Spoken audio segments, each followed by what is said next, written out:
করছি আমরা just total solid সেকশনের মোমেন্ট অফ ইনার্শিয়া থেকে এই ফাঁকাটা মাইনাস করে দিছি। তো টোটালটা কত হচ্ছে এখানে তোমার হচ্ছে এর উইথটা কত 20 আর 10 10 কত 40 আর হচ্ছে ডেপথটা কত 40 20 আর হচ্ছে 20 80 কিউব বাই 12। টোটালটা থেকে আবার এই ফাঁকাটা মাইনাস করতে হবে না। মোমেন্ট অফ ইনার্শিয়া কিন্তু আগের মতই সবকিছু আগের মতই। আচ্ছা মোমেন্ট অফ ইনার্শিয়া পাইছি আমরা। তো এখন হচ্ছে বিটা কত হবে, যে বিটা হবে দেখো আমার কোন সেকশনের জন্য শিয়ার স্ট্রেস বের করতে বলছে এই সেকশনে, এই সেকশনের জন্য বি কত হবে, এই সেকশনের জন্য বি দেওয়া আছে কত, এটা 20 আর 20 40।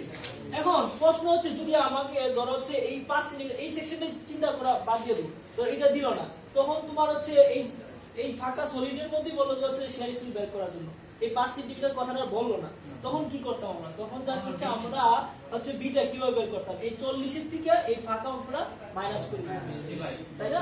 হ্যাঁ হ্যাঁ বি এখন যে দুটো বলে দিছি এর জন্য বি কত 40 সেন্টিমিটার। ওকে এখন হচ্ছে দেখো এই শেয়ার ফোর্সটা কত পাইছিলাম 2400। তো এখন জাস্ট ভ্যালুগুলো বসাইবো আর কোনো কাজ নেই। কিউ কত 7500, আইটা কত 1.6 into 10 to the power 6।